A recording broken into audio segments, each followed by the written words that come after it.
Okay. Okay, recording has started, right? Yeah, it is recording. Okay, good. Yeah.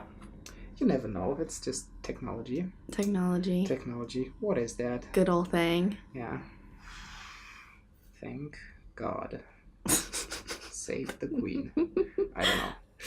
Okay. Save the Queen. Okay, go ahead. Okay. So, today I'm speaking with... I actually don't know how to pronounce your My last name. That's usually like a troubleshooting thing. Is it? Yeah. Everyone thinks it's Cassell, but it's Cassell. Oh, see, I double S, double L. Okay, I thought about saying Cassell, but my like the first thing I thought when I wanted to say it, I was like, maybe it's not correct. Your gut instinct. Yeah, my gut instinct was you're right. You're right. Maybe not. So today I am speaking. I still don't know if I'm when I'm introducing, if we are like as myself as part of the or audience, as a whole, or as myself speaking to you. So am I saying today we are speaking, or today I am speaking? You know. I guess I, because it is. Because the other people aren't speaking to me. That's true. So I should keep it I. Yes. Okay. So all right, today I'm speaking to Cory Cassell. Yes. Awesome. And you're from North Carolina? Yeah, Charlotte, North Carolina. So tell me something about that. About Charlotte, North Carolina? Yeah. Mainly like everyone that moves there is going there for like a family purpose. Like it's a really great place to raise a family. My parents originally were from New York, so they just traveled down south. It's way cheaper. But it's a booming city. I mean, it's become like a center of like young professionals. So I live in the suburbs though, so it takes about 20-30 minutes to get to downtown Charlotte. But I've been living there my whole life and it's pretty decent. I don't mind it. Just can get a little bit boring at times because I live in the suburbs, but not too shabby. How far away is it from the main city? Yeah. I mean, if you drive, we call it uptown. I don't know really why. It's like the downtown area, but I think that they thought that it would sound fancier if we said uptown instead.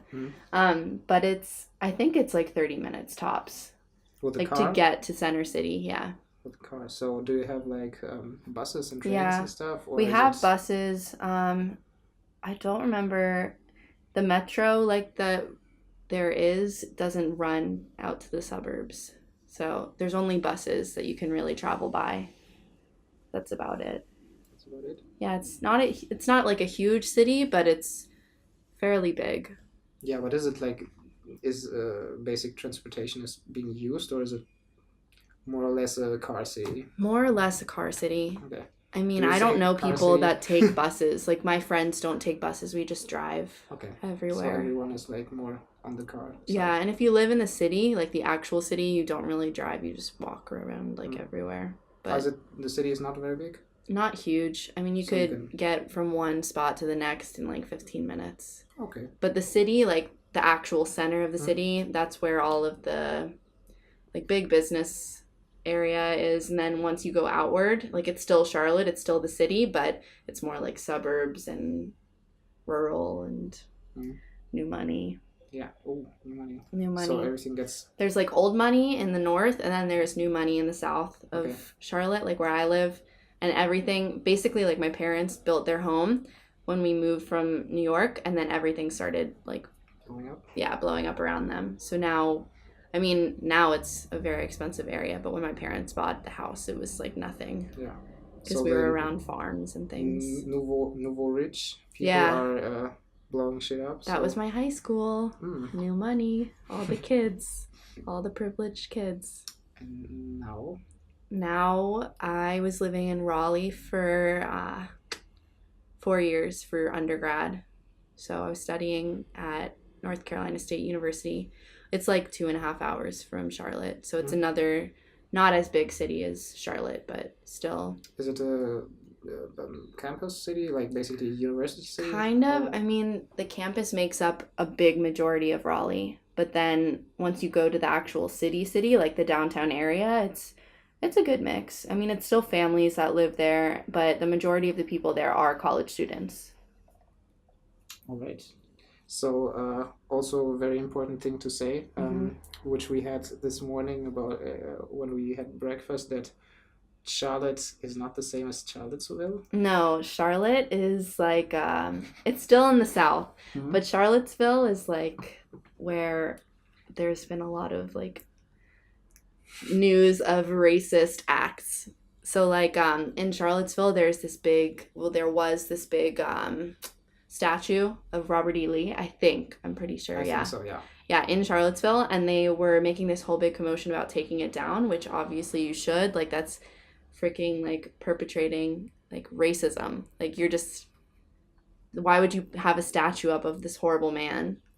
And I don't know. They took it down, and there was this big commotion about it, which there should have been. Yeah, and that's where a bunch of Nazis showed up, like neo-Nazis and racists and everyone. And there was a big, I don't even know what to even call it. I mean, it was technically like a terrorist act. But the car. The car that crashed into both groups. Yeah. I don't know. It was a very odd situation. Yeah. So are those two cities far away from? Yeah, a good bit. So it's Charlottesville's in Virginia, if I'm not wrong. Okay. And Charlotte is in North Carolina. Charlotte's more of like a business center. Charlottesville is like a southern rural area. So it's way more of that, like, you know, rural people feel. Like, not as, that sounds shitty, but not as educated, not as tolerant, I guess is the best way to say it, as seen by what happened. Some people. Some people. Not all people in Charlottesville. Not all. Not all. No. Yeah, so, okay, and from there, from Charlotte, you? From Charlotte, I went to school. Yeah. And I studied psychology and biology. Yeah, tell me about it. I concentrated on child development because I've always worked with children.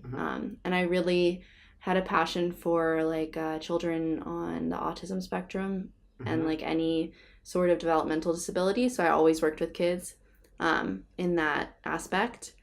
And I love psychology. It's my thing. Like I've always done well in those classes, and it's just very intriguing to me, like looking into the human mind and behavior. So that was my focus. And I did biology to like fulfill credits for what I wanted to do for my master's. So did a lot of anatomy courses, a lot of labs, but it wasn't too bad. It was difficult balancing everything, but I enjoyed what I was studying, so it wasn't as big of a deal.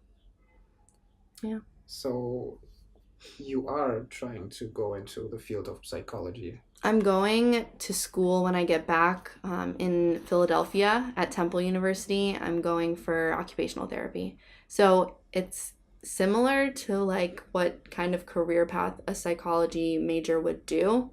Like people that are going for OT are going to end up doing either like a health service or psychology as their undergraduate degree. What is OT then? OT, it's occupational therapy. Okay, occupational. Yeah. And what exactly is that? So it's similar to physical therapy, but basically it's more focused on fine motor skills. So let's say like someone had a stroke or has like a developmental disability and can't really function the same way that a normal human being would and can't do the same skills that a normal person would do. So like stroke victim, like can't move their body in the same way that they used to, doesn't have as much body awareness, like perception, or if they can't like write like they used to. Me working with that individual on like relearning how to write or learning how to move their arms and legs in the way that they used to, like brushing their hair if they can't like remember how to reach their arm back. So it does like take more of a focus on fine motor, but we still do gross motor too, just like a physical therapist. So, but I want to work with kids, so I would probably work with kids with autism, Down syndrome, that don't really understand how to get over their obstacles. Wow. Yeah. That's a hell of a lot of responsibility. Yeah. So why? I grew up with, like, my mother was or is a special education teacher. Like, she works with kids that have learning disabilities, so like ADHD, dyslexia, not as like strong of a, like, not as far down the spectrum, but kids that still can't function in a large classroom come to the school that she works at and get more of an individualized approach to learning, which is really great. So when I was younger, she pushed me to volunteer for this small full-service school, and they had like occupational therapists, speech pathologists, physical therapists, everything there. And kids would come from like an hour away in North Carolina just to go to this school because everything could be covered there. So I worked there since 7th grade, so a long time. I did it every single summer. Yeah, okay. 2 weeks every summer I would go there and work and volunteer. So and after only one time, you just kept going? Kept going, yeah. Awesome. So you really fell in love with it? I did. I loved it. It was like, do you guys do like bar and bat mitzvah projects? Like volunteer, like service projects? Some do. Some do. I don't know. I don't know if it's just like my temple that does that, but you're supposed to like do a volunteer project before you have your bar bat mitzvah. So you're doing the... So I did that as my project. My mom told me about it and I got into it because she knew the owner, like the founder of the school is a temple member of mine. Okay. So she knew her personally. So I stuck with it like every year, high school, middle school, whatever, even in college, like when I would come back home. And eventually they hired me as a teaching assistant, and like I was learning how to do, it's called ABA therapy. It's like applied behavioral analysis. So I studied it in school a little bit, and then they hired me as an ABA therapist without certification. Wow. Yeah, so I was doing that and helping with like teaching of the children. How old were you when you did that? When did I start? Maybe like sophomore year of college. So 18. Wow. Yeah, so I was working there. I did 3 summers straight there, worked. And then what did I do? I loved it. I mean, I just kept with it, kept doing ABA therapy. Can you talk a little bit more about ABA therapy? Yeah. So it's, let me try and explain. So children with autism, they don't know really like social cues. They don't know how to function normally like anyone else would. So trying to correct inappropriate behaviors is what the therapy focuses on, or like teaching new skills. So like when I did it, you would do like colors, letters, shapes, animals, like things with very young children, and trying to see their response to that, if they get the question right or if they act out in a behavior. So it's either reinforcing the behavior of them getting the answer right or not reinforcing the behavior of them acting out. So it's trying to also like teach the child new things, but like change their negative behaviors. So it's interesting. It's just tough. Like it's very scientific. You have to act quick. Like very quick, because you don't want to reinforce the wrong thing. So it's very related to like behavioral psychology, which is what I loved. But I did that with children that were on the spectrum at that school. So it was cool. It was a nice experience. I mean, it takes a lot of patience and time, for sure. Yeah, but you have like a whole lot of experience. And the joke is you're only 21 now. Yeah. So yeah, that's crazy how much you already have worked in the field. Yeah, I did a lot of research with it. Like in school, I was in a research lab. What else did I do? Oh, through my college, there's like a college that's neighboring to them. It's called Meredith College. It's like an all-girls school.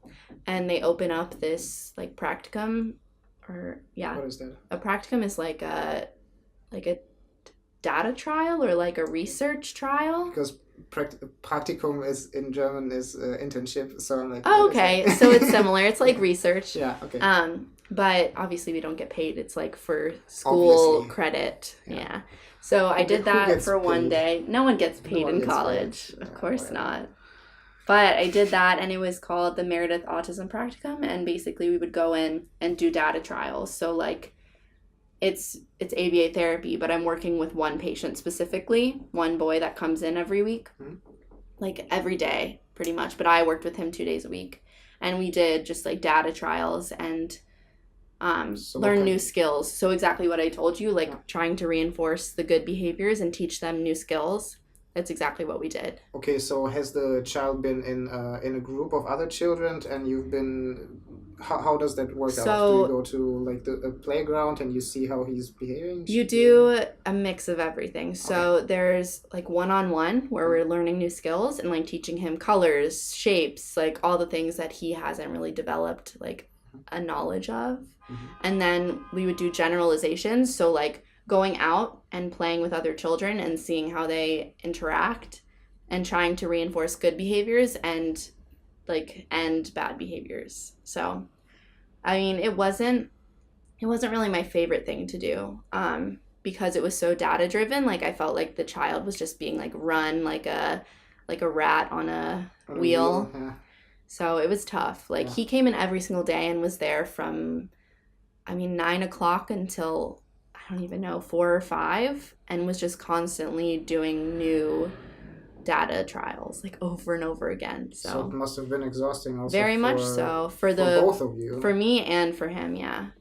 And that's why like more negative behaviors would develop because he was so tired of the same thing. Stress probably also. Probably. Yeah. He also was a very aggressive kid. Like he was 4 or 5 at the time and was severely autistic and didn't know how to say anything that he like could explain what he was feeling. So instead he would just act out. But I'm used to it. Like I've worked with aggressive children before, so I know how to handle that. But with other people that he would work with, it was tough for them. So yeah, this is one of the factors that is like for me very hard to think about, that if I were to have children of mine at one point, I'm like scared of myself not being able to handle them. How is that? How reasonable is that? Or that's whatever? very reasonable. I mean, like you're handling another life. Yeah. Like another person. I mean, obviously there's like certain age groups where your child is going to be like Satan pretty much. Like there's the terrible twos for a reason. So, and I don't know, like I've always thought about, after working with kids for so long, I've always thought about adopting a child with Down syndrome, like always thought about it. And I know it'd be a lot to handle, but when you're properly prepared, like you are, then it'll be fine. Like you won't have a terrible time raising your children. Like they're still your children for a reason. Of course, but I just have the fear of like thinking something very bad in like a stress situation. Yeah, my kid is behaving awful. I had like a bad day at work or whatever. I'm having a bad week with my wife. You just want to close the child in a closet. And you want to just to do something in your head. You have like pictures. Of course. And it feels to me like something like that, experiencing that is like it's what everyone has to go through when they have children, because you will have bad days. Of course. But it sounds like such a bad situation to be in, even though it's normal, but like somehow it I don't know. I mean, every kid goes through behavioral issues. It's so normal. Like no one has a perfect child that just sits there and smiles. It's just not a thing. Like most kids deal with that kind of, behavioral, like inability to just like control their behaviors. So I think personally that a lot of kids should end up going to therapy or should end up going to some kind of like immersive classroom where they're interacting with a ton of children, like with kids on the regular. Like it's not good for a child to just be in a structured classroom where they're just sitting in a desk like running through their ABCs, So that's what my problem was with the data trials and like going and working with kids at the practicum, because it's not enough interaction. Like not at all. But it's true. Like, every parent goes through some kind of struggle with their kid. Like, be it constant or Sometimes. just in one age group. But No, I just remember it was like 2 years ago or something. I spent I think it was 10 days with my sister and her husband, and at that time only her 2 boys, mm-hmm. and one was, I think, 2, the other one was 4, something like that. And I was so exhausted after those Mm-hmm. only 10 days, and I was just like helping out a little bit. I needed 10 more days of time after that. Of your own free time. So I felt like, wow, this is tough. Mm-hmm. It is tough. It's crazy. Kids are crazy, Mm-hmm. but I love it. I love it so much. No, that's great. If you can find a passion and then work with it and For sure. actually earn money with it and be happy about it, that's true. wow. That's true. That's a lot of stuff to have when you're 21, mm-hmm. especially. No, I'm like very obviously I think very well of you. How do you say? Because like I see that you have your you found your way and you seem very happy and you're very lucky to be on that way. But that's like really cool to see when that happens. So thank you. Yeah. No, it's cool. It's trying. Amazing. Yeah. No, I see that. Like when you talk about it, I see that you talk about it with a passion. Mm-hmm. So it's not something where someone's just doing it just because they just fell and landed there, or are doing it for the money, or doing it because their mother told them so. That's true. But you don't seem to be in that category, so good for you, I guess. Thank you. All right, and before that you were, or in the middle of it, you were talking about bat mitzvah. Yeah. So it's like an interesting topic for me because I didn't grow up in a very religious household, basically in a non-religious household, but so little that I basically never went to the synagogue. Really? I have no idea what's going on, so maybe I can find out a little bit more, and whoever's listening. So what was your upbringing as a young Jewish girl in North Carolina. North Kakalaki. Yeah. Both my parents are Jewish. They're like New Yorker Jews, so they didn't grow up in a very religious household, both of them. I mean, my grandparents liked doing all the big traditions like Rosh Hashanah or like Yom Kippur, so we would fast. Not as a child, I wouldn't fast, but like we would go do Seder for Passover or whatever like the big holidays were. But I am Reform. Like both of my parents are Reform Jews, so we're not strict. We don't keep kosher. We don't keep Shabbat. I mean, like, mainly, I don't like organized religion. Like, I like Judaism because of the community, and that's what I was connected with in Charlotte. Like, I wasn't as into going to temple every day, or not every day, every weekend, or going and studying Torah or going to Sunday school. Like, we did all those things. Like, we went to temple when we had to go to temple, or we went to temple on high holy days. But it wasn't like a strict requirement that I would always go, which I liked. Like, my parents didn't push anything on me. So, and I ended up getting really involved in my temple, like, on my own, my free will. So that was great. But I still, to this day, don't really have a passion for organized religion. Like, I've found that Judaism is very moldable.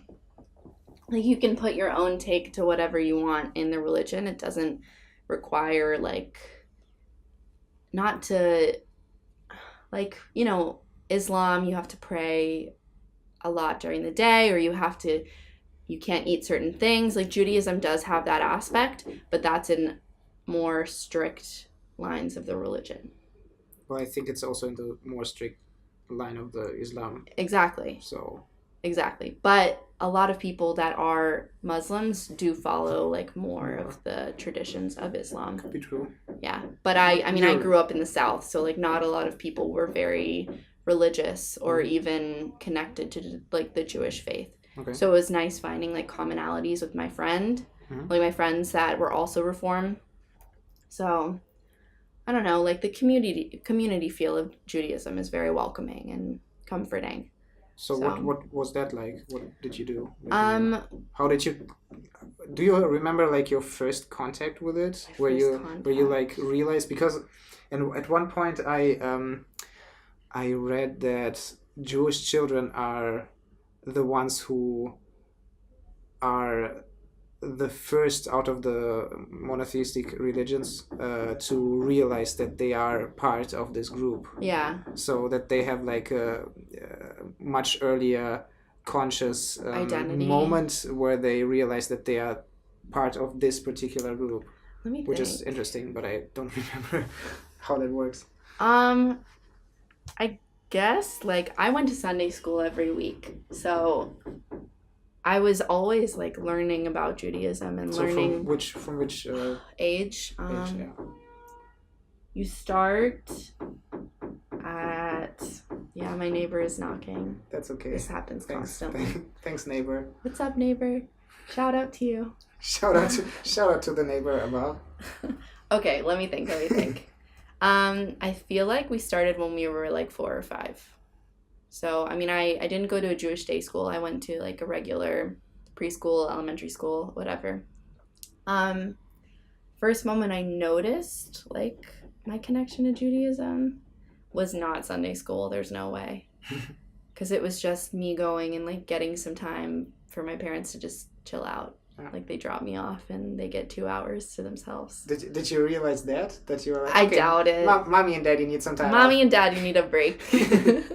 I think that I noticed that after I became a madricha, so it's like a teaching assistant at the Sunday school. Yeah, but that was much later. Exactly. That was, when was it? I finished when I was in, like after my bat mitzvah. So 7th, 8th grade is when I started as a madricha. Mm-hmm. So I was like helping out the teacher in the classroom. I would just do whatever she needed me to do, and I got paid for it. So it was a nice little double whammy. Yeah, as a kid. So what is bat mitzvah then? A bat mitzvah? Yeah. It's when you're in 7th grade mm-hmm. and you're either 12 or 13, mm-hmm. and it's like a rite of passage for a Jewish teen, youth, whatever I was. So you... Preteen? Yeah, preteen, sure.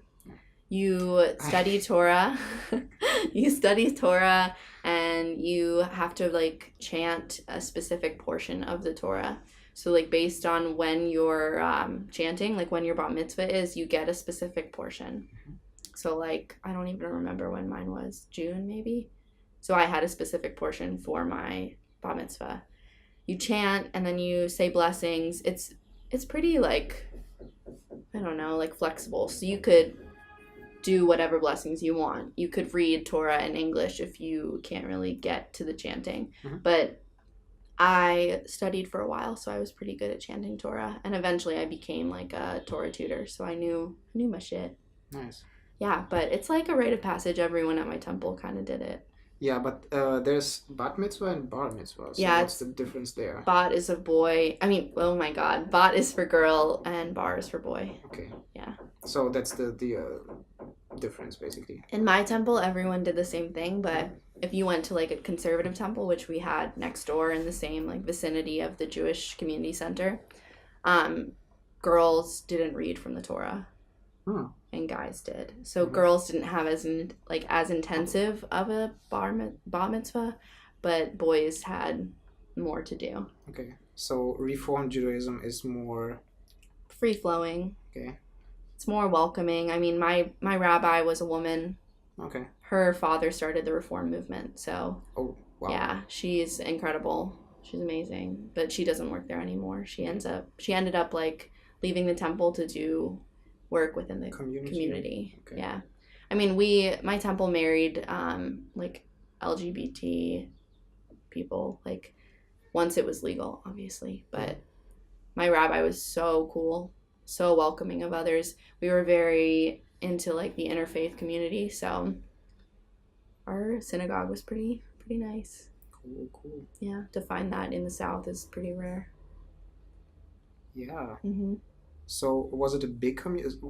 It was huge. Define I mean, it was all the Charlotte Jewish community, other than the conservative group. We had one Reform temple, one conservative, and then one Chabad, which is basically like a step up from conservative, like a little bit on the Orthodox side. Hasidic, Kind of, but not as intense, I guess. Okay.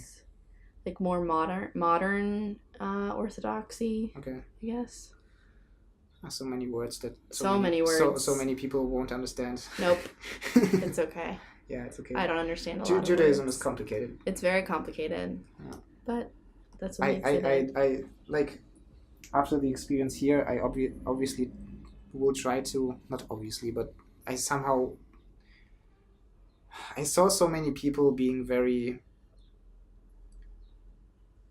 very modern, non-religious people, while still being very happy about their Judaism, basically. And I found that very interesting to see. Which for me was before not so much an... well, it was an eye-opener too. Which maybe sounds a little bit dumb because I'm 27 and should have seen that before. No, and I different. have, but so it's different. Still very different from what I've... Have you been to Israel before? I've been on Birthright. Yes, okay. So the 10 days running around, it's complicated. It's different when you see like people that you know that are practicing Judaism, or people that you know that are Jewish but not like practicing, you know? Like that's what I like about Judaism, is it's so flexible. Like you can do whatever you want. It might not be like the original purpose of the religion, but it's still more community than anything else. Like we're not like a missionary kind of religion. Like we don't go out and try and convert. We are an ethnic religion, so we're into our culture and our traditions, which is great. I like it. And so what do you take out of it? When in life do you realize this like influences you and you seem to be thinking that it does that in a positive way? I think when I first came to Israel, that's when I had like a... When was it? It was 5-6 years ago. Okay. I came on a leadership seminar. So I was here for a month for my very first trip. Yeah. It was like my last year of high school. And it was then that I was like, I don't like structure in my religion. I don't like having to go to temple. I like being in the actual space where I feel holy. So like when I came to Israel, it felt so different than sitting in a synagogue and praying. Being able to just like see what I am supposed to be praying to and for. Like you always face east for like facing towards Jerusalem to the Western Wall. Oh, yeah.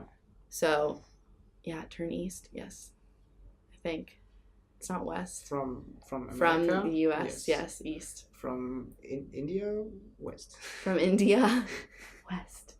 But anyway. Yep, my head scrambled. But it was cool to be like, this is what I'm praying to. This is what I've been praying to. Like, I don't need to just sit in a synagogue to feel holy. Like, I can do it where I feel holy. Okay. So you did realize the connection in Israel. In Israel, 100%. Okay. And that's when I kind of stopped going to temple. Wow. Yeah. So you became more conscious of it. Yeah. But then you also stop going to temple. That's but like there's different ways to feel like spiritual and to feel connected to your Judaism. Like I found it in music. I found it in like helping others and studying. Like there's so many different principles of Judaism that people don't recognize. Like Tikkun Olam is like healing the world. So you can still be religious and be spiritual without sitting and reading from the Bible. Like you can be religious and holy by helping others and by making a difference.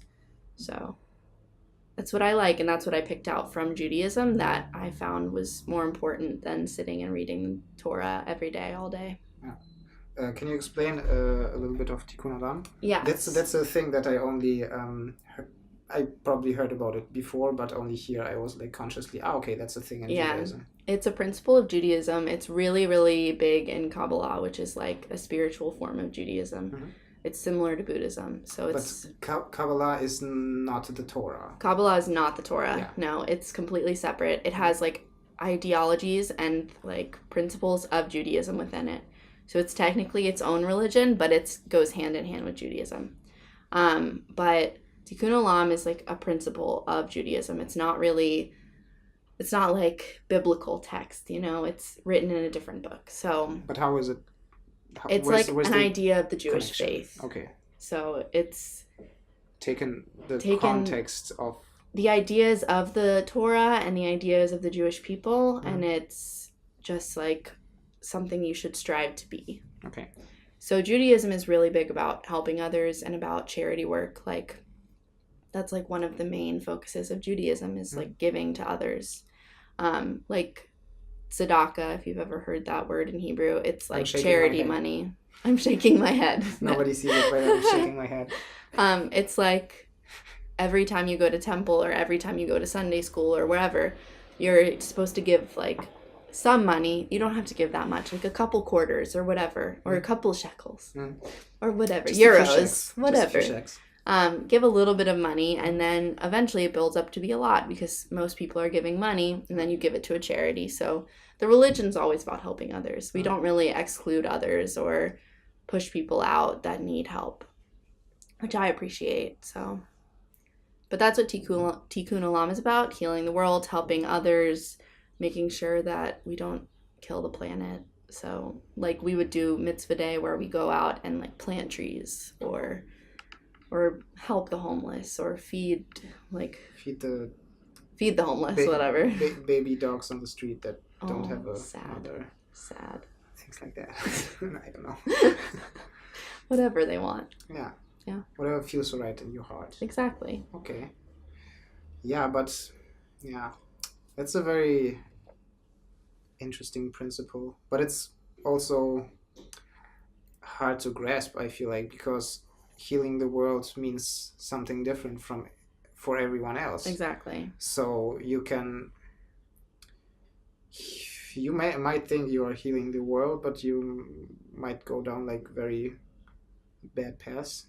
That's true. So how do you, like, I'm not actually asking you about it, but in general, like, because all those principles that we know from I don't know, from religion and spirituality, I feel like you can always just take out whatever you do.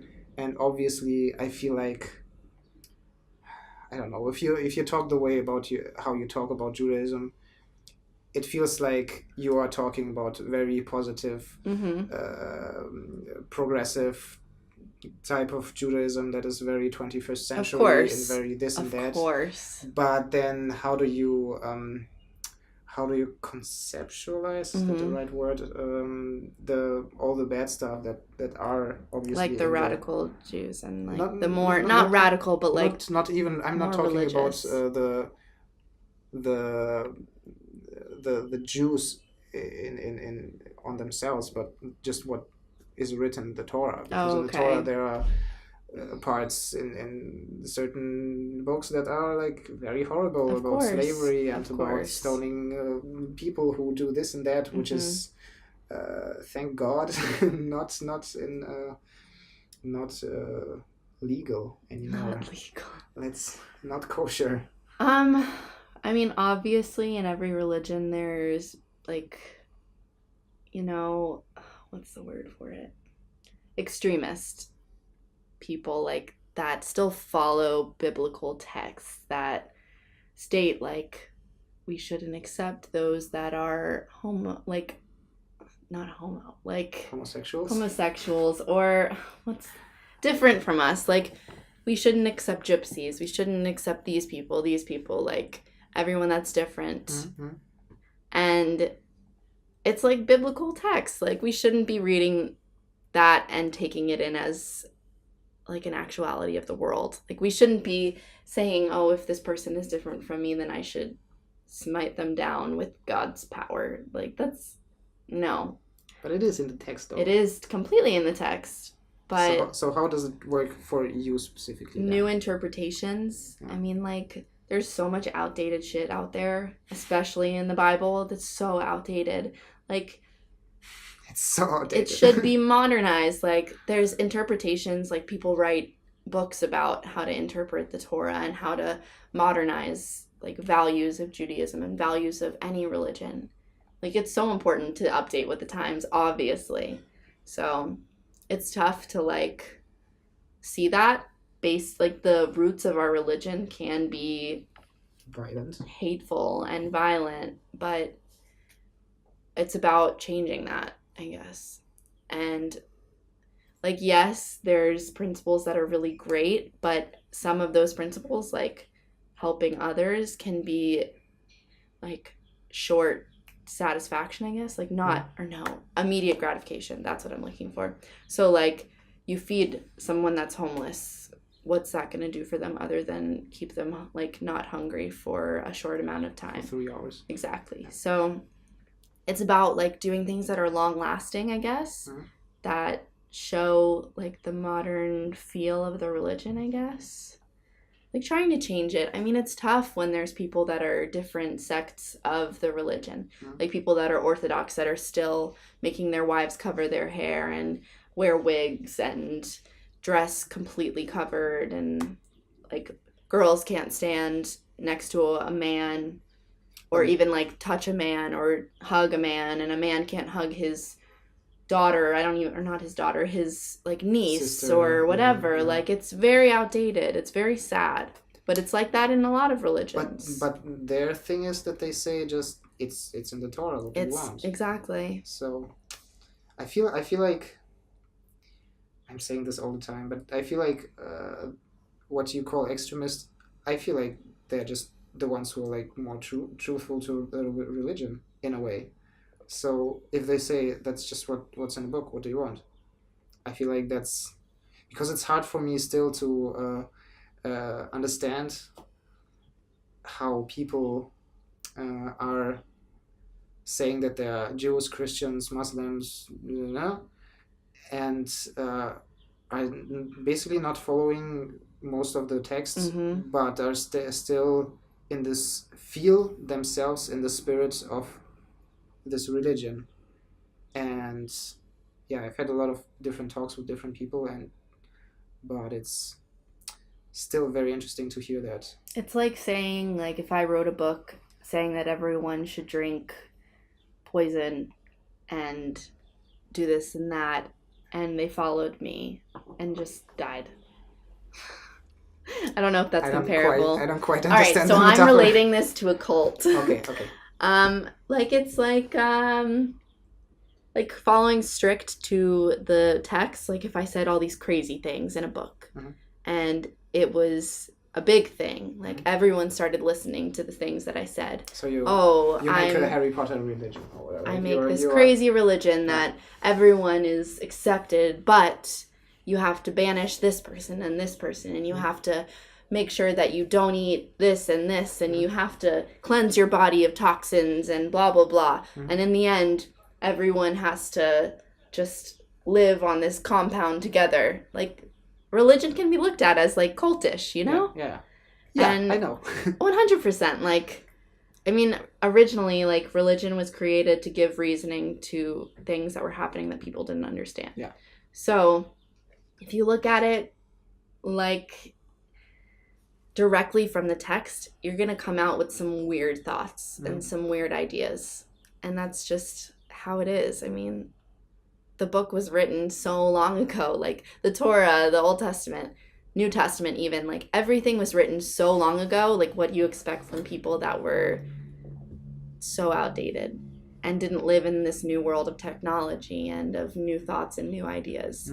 So it's tough for me to be, like, supportive of very religious individuals, but I know that they're trying to find something in their life that's missing.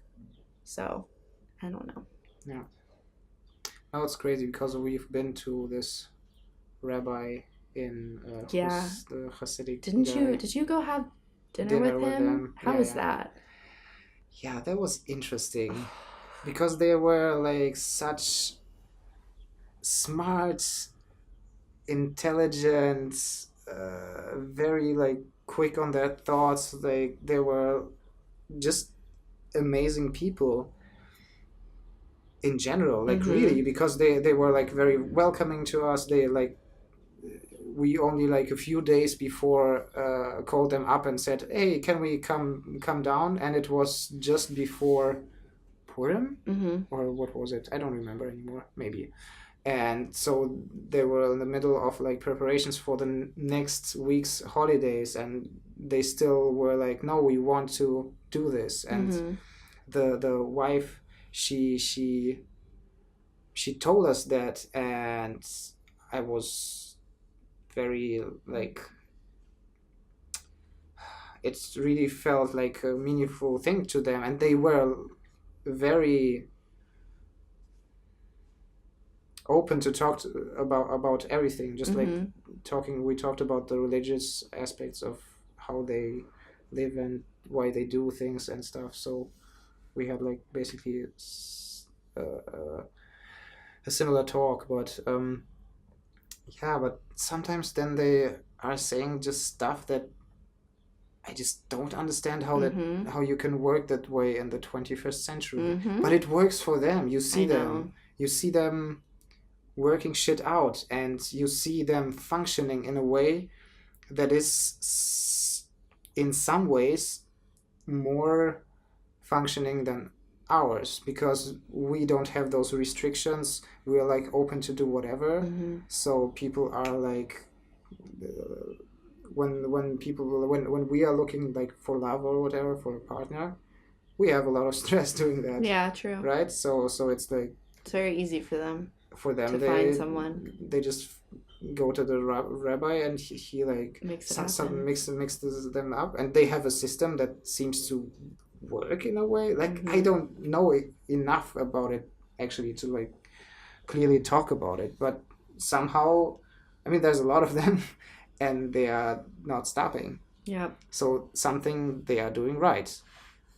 Which doesn't mean it's not. It doesn't mean it's right. Yeah, exactly. Like, that's not what I don't mean it exactly. to sound like. I completely understand. Of course, that means that they are doing good. They are doing good. I don't know, because also the whole time we were there, sitting together in a group of 7 people, and one of those people were their daughter, and she was just sitting in the corner, not being part of the conversation. Did she talk at all? Not at all. Not surprised. And I don't know, like, because I wanted to hear her perspective. You can't. But I think I once like tried to ask her something, and she said like one word, and then that's it. But I don't know, like, it's weird. It's so weird. I mean, even when we sat with him, I was getting so angry because everything that he said was talking in circles. Like, you can't accurately provide an explanation as to why your daughter cannot speak to other men, or your daughter can't show any bit of skin, or your son gets to opt out of the army because he's going to read text every day, or why they hate like gay people, or why they hate these people, or he wouldn't say that he hates gay he wouldn't say and it. I also don't think that he would hate it, but he doesn't accept it. He doesn't believe in it, and like he talks in circles. Like the whole time I would ask things about how he feels towards like Reform Judaism, because here like the religious community doesn't recognize Reform Judaism as Judaism. Yeah. So when we were there, I asked him that, and he just kept talking in circles.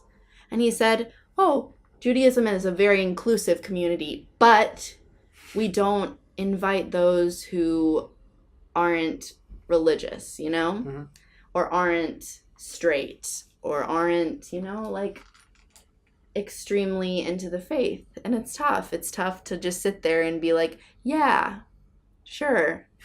Because like it's wrong. Like you're saying that the religion is inclusive, but it's technically exclusive. It's very exclusive. Extremely. It's very hard to get in. Extremely. The conversion, when he was talking about conversions, it's like he was like, anyone can convert. Anyone can be part of this community. And then he's like, but you have to go through all these things, and it takes this time, and you have to go to a rabbi 3 times and ask for a conversion, and technically you have to go by the Orthodox faith to be converted, to be accepted as a Jew. Otherwise you're not really a Jew. Exactly. Yeah. So people who come to your synagogue and say, aren't really a Jew. I want to be a Jew now. It's They'll be possible. like, I mean, it's easier for them. very much so. Yeah. But yeah, I had also talks about it with a guy who was basically saying, and I personally don't know how to argue with that, because as I said, like my knowledge of Judaism is very limited. So, but he was basically saying, and this is again something that I kind of realize, and I understand this way of thought, that this is what stands what is written in the Bible. So this is how you become a Jew, not any other way. So that's it. It's like it's written in those few lines or however wherever, and that's it. Mm-hmm. So if like the reformative Jews, Yeah, Reformed Jews. Doing that, they are not doing it according to the religion. Mm-hmm. And I'm like, I don't know how to argue it. Also, I don't care about arguing with that, because it's not something that I'm particularly interested in. But I'm just basically thinking, if someone wants to be part of the Jewish faith because they see something great in it, or in whichever religion we are talking about, basically, why not? Yeah. But also because I'm a big non-believer atheist person, I'm like, yeah, just don't go there. Mm-hmm. But now that I've been here, I'm like, oh, maybe I want to have a look at that, because some people seem to be very happy about it. So I'm a little bit confused about all of that. I mean, it's easy to be Jewish and agnostic. Yeah, that's true. It's a lot of like American Jews seem to be agnostic, yeah, or atheist. I mean, they're culturally Jewish and they're atheist. Yeah, this is how I think about myself. But the problem is that my cultural Judaism is also very limited. So I get that. So yeah, it's a little bit not hard for me, but I just don't know enough to really structure to understand if I actually don't like it, or if I just have the perception of religion in general, so that I'm just saying, whatever. Yeah, I get that. But yeah. So yeah, we've been talking for almost an hour now. Really? Yeah, 52 Whoa. minutes. You want to go a little bit more? Sure. Yeah?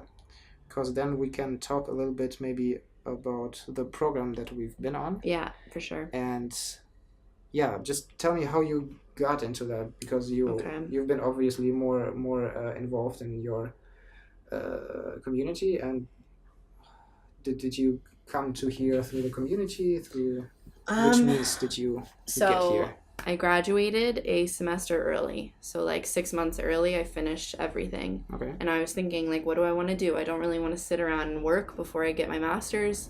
I don't want to go straight into my master's. It's just too much.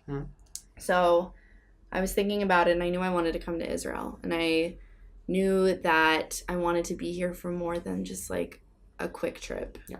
So I was actually in Pennsylvania with my mom at a wedding, and I went and stayed with my mom's cousin who married an Israeli man. And she was talking to me, there's so many programs, so many things you could do, because I already knew I wanted to volunteer at my internship. So I knew that I wanted to come to Israel and work for them, but they only offered 2-week times to like live at my internship. So like I work at a house, like a recovery home. So you would be able to stay there, but only for 2 weeks. And I knew that wasn't the thing that I wanted. So my mom's cousin actually said, I went on a trip 30 years ago on this thing called Wujis. And she ended up like showing me it online, and I applied through it at her home. And it worked out. Like I heard from them. They told me what I had to do. It seemed like a reasonable price to just come out to Israel and be able to live here for 5 months. And I knew Florentine from like previous trips to Israel. So it was like an easy thing. I knew I wanted to come, so I came here. And it gave me a good opportunity to just like immediately have a space in my internship, because they had good connections with Save a Child's Heart. Yeah, that's amazing. So you came, you got the internship that you actually wanted, in the field that you wanted. Exactly. I I knew that I wanted to work for Save a Child's Heart when I like applied to the internship program. Mhm. So tell me a little bit about Save a Child's Heart. What'd you say? Save a Child's legs? I think I said Save a Child's life, which is also great. Similar. I mean, you're doing both. Good, double good whammy. Job. Yeah.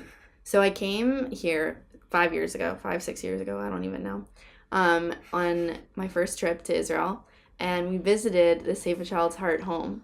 And Save a Child's Heart is a nonprofit organization that is based in Cologne, which is like 30-minute bus ride from Tel Aviv. It was founded by this doctor named Ami Cohen, and basically when he was practicing, a man from Ethiopia called him, another doctor, said, I have this child, this Ethiopian child, who needs heart surgery, but I can't provide it. Like, no one in Ethiopia can provide this, and it's life or death. He will die if we don't get him the heart surgery. So I don't remember if he had like congenital or rheumatic heart disease, but there is a difference. I think he was a child, so probably congenital. But he flew him out there for free. Like, no one from Ethiopia paid a single dollar for this. He just fundraised to fly this child out. Ami Cohen did. How did it work? How did it work? Through internet? I think, yeah, probably. Okay. I mean, he just fundraised through donors that he knew. Flew him out there, got him the surgery in the hospital he was working at, volunteered his time, his services, figured out everything so that he could just make the money back to pay the hospital bills. And the kid got free heart surgery. Awesome. Stayed at Ami Cohen's parents' home before and after the surgery, and then flew back home and was perfectly fine. It was amazing. I mean, he saved this child's life. And within that same year, 40 plus children came from Ethiopia to Israel to get the same heart surgery. And it was all free of cost. So this is how it started, basically? That's how it started, yeah. Okay, but it was the start of Save a Child's Heart. Yes. This is why it's hard, because it's heart It's all heart surgeries. Oh my God. Surprise! No, like, that was the beginning. Yeah, and then ever since then, I mean, all those children just stayed at Ami's parents' home. Well, or stayed amazing. At his home. Like, so they didn't have an actual house, like what I'm working at now. So how did they grow? How this... I mean, he got donors, he fundraised, he made it into the nonprofit that it is today. So he's still it's all due to him. No, he actually died. Of a heart... No. Okay, so he was hiking Mount Kilimanjaro with his daughter. Oh, wow. And on the way back down, he had, what's the word? Oh my gosh. Elevation sickness, or what is it called? Something sickness. Yeah. And died from that. Oh, wow. Yeah. Well, it's pretty sad, right? It's pretty sad. I know. But he accomplished a lot beforehand. So. Exactly. No, that's like, how many people did he like save already? Exactly. I don't remember how many by then, but that's so there's great. So many children. So since when was it? When it did was it start? 22 years ago. Okay. Yeah. 1995. Okay. 1995, 100%. Wow. Yeah. So that's where I've been working. But I visited it back to the beginning. Visited it 5 or 6 years ago, the house that I'm working at now, on my leadership seminar that I was on. And I met this like really adorable child named Lilu, who like was this Chinese orphan, basically. Like, he didn't have parents, but they paid to fly him to Israel. So now they are not only coming from one country, they're coming from like 56, 57 countries. Okay. Wow. We just had our 57th, I think, from Fiji. Okay. So at the time, I think they were still flying in children from all over, but we have partnerships with groups in Ethiopia, Zanzibar, Tanzania. Like, those are our main partnerships. So it's always growing. I really fell in love with the organization when I visited, and then ended up going back to the States and fundraised for them back at home because I was so like in love with what they did. And then when it came to the time where I was thinking about volunteering and coming to Israel, I contacted Save a Child's Heart, and my boss now, like Brianna, she emailed me back, told me, oh, we only have 2-week live-in volunteer kind of situations. So if you want more of an internship, there's other programs provided. So I got in contact with Woojus, told them I wanted to work for Save a Child's Heart. They hooked it up, and the rest is history. Nice. Yeah, it's really amazing. So, and what were your specific, what were you doing? So I spent 6 hours a day there, 4 days a week. I would come in, spend 2 hours in the front of the house with all the children, like doing whatever they need me to do, spending time with them, organizing like programs or activities that the kids needed to do. Because they are all different ranging ages, it's kind of tough to find one cohesive thing to do, but it was like a work in progress. And it was just like nice bonding with them. I mean, none of them speak English. Only exactly. That's also what I wanted none of to them ask. speak English. I mean, like maybe one of the kids spoke English. This little boy named Deo spoke like a little bit of English so he could translate, but the kids that I was close with, they didn't speak a lick of English. Nothing. Okay. So how do you communicate? Hands and feet? Play. Yeah. I mean, like play communication, like using your language and just like actions. Like it was easy to connect once you knew what they like to do, what they like to play with in the house. I ended up learning all of their names in like a couple days because I was like, these kids think that I don't know who they are. Like I want them to feel connected to me. So if I already knew their names and came up to them and started speaking to them, they were in shock. They were like, you know my name? Yeah. Like, oh, that's so great. Yeah. So eventually, like, the kids that I stuck with, they were in Israel for like 5 months, the longest time that I've ever seen. So. So what happens? Can you talk a little bit more about the process of how they get there, what they do while they're here, and what happens afterwards? So the kids that I was with originally were from Tanzania and Zanzibar. We had like a couple kids from Ethiopia, but not that many. Part of the organization, like part of their values and their mission statement is to educate doctors. So like they bring doctors from those countries and they train them in the heart surgeries and everything so they can go back home. So they spend like a good bit of time.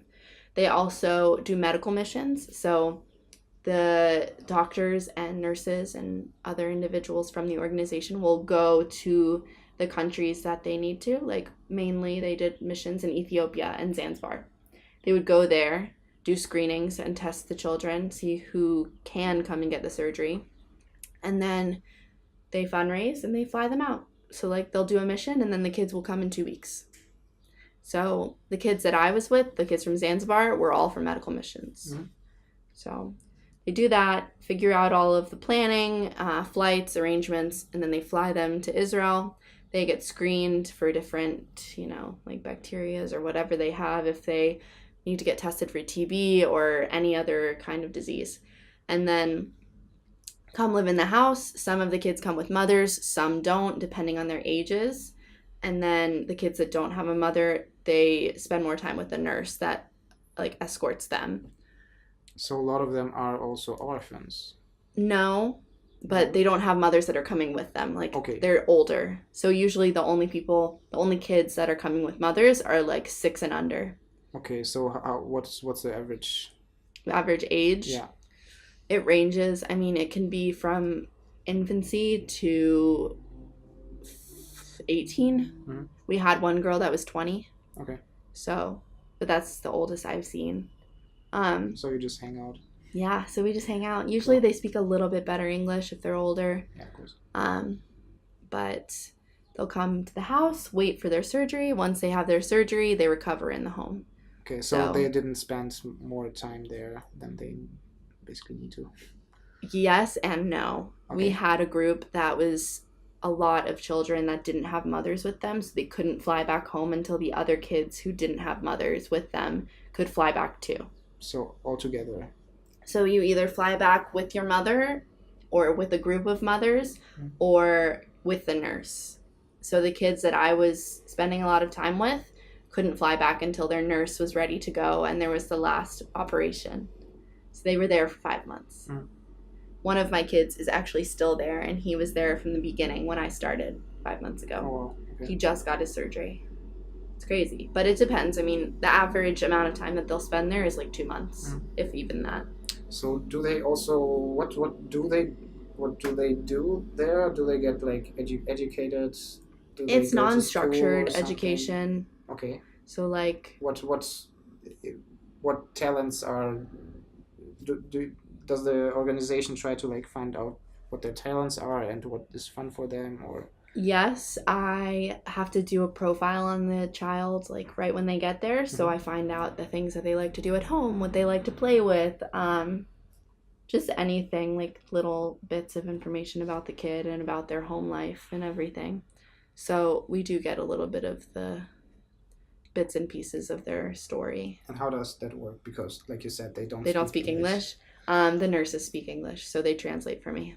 Ah, okay. So I sit with a nurse or a mother, whoever speaks English, and the child, and we talk through.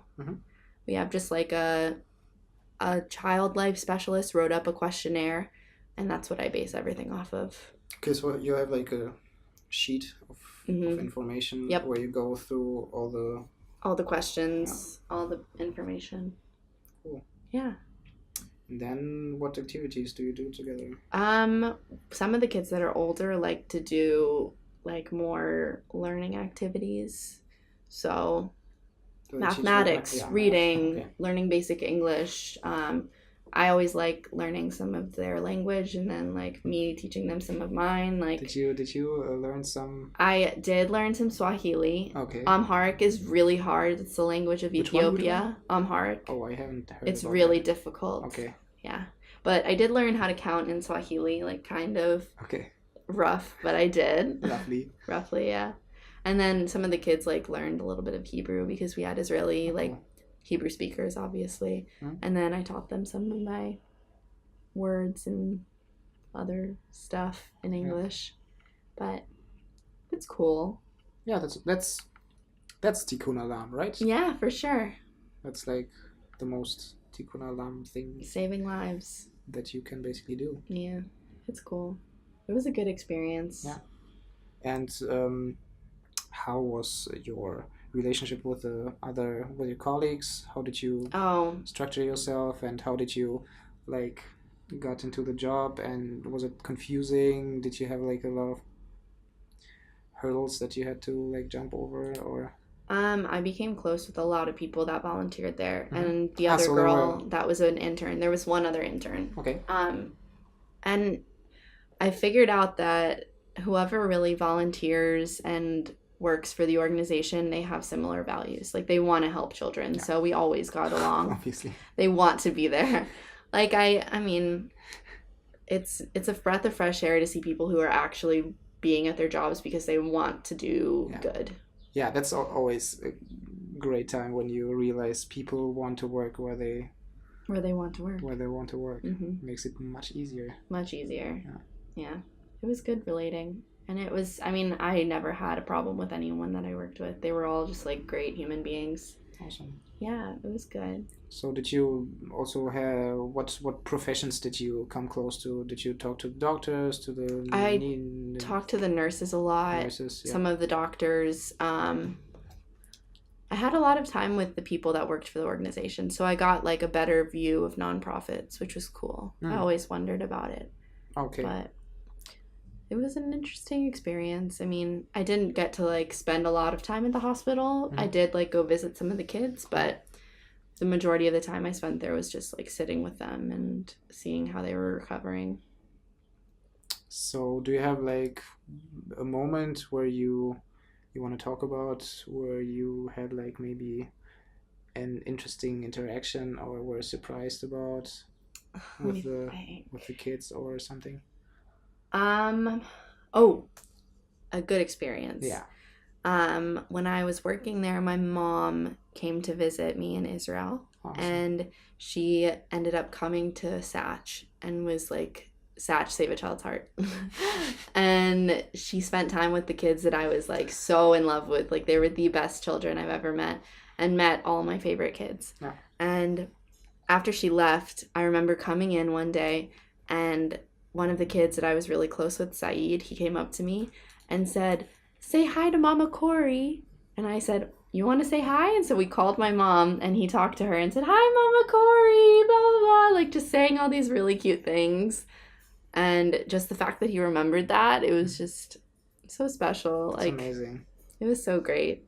They know how to be like loving and thankful and grateful, and you don't see that a lot in the world.